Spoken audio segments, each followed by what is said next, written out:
Quel est le point commun entre les utilisateurs de Facebook et les étoiles de la Voie lactée? Leur nombre. La voûte céleste compte plusieurs milliards d'étoiles et Facebook 1 milliard d'utilisateurs. 1 milliard, c'est justement le nombre d'étoiles que prévoit de localiser le satellite Gaia à partir de fin 2013.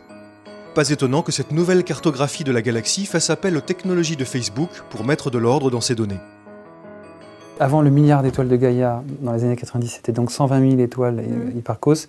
Et avant Hipparcos, dans les années 80, le meilleur catalogue qu'on avait, c'était 1500 étoiles. Le satellite Gaia va observer 1 milliard d'étoiles dans notre galaxie.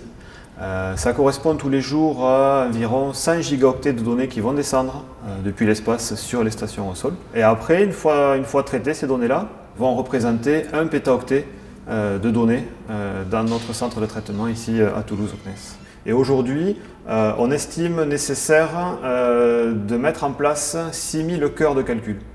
À titre d'exemple, un PC personnel aujourd'hui qu'on a chez soi, chacun, ça a environ entre 4 et 8 cœurs de calcul.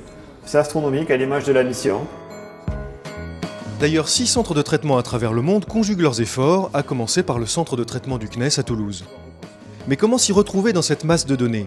Comment les scientifiques vont-ils y puiser les informations qui les intéressent, les caractéristiques des étoiles les plus brillantes, les plus lointaines ou les plus froides par exemple? Quand Facebook va stocker des noms, prénoms, années de naissance, des choses comme ça, des relations avec des amis, nous on va stocker des informations astrophysiques de l'étoile. Voilà, l'analogie elle se trouve là.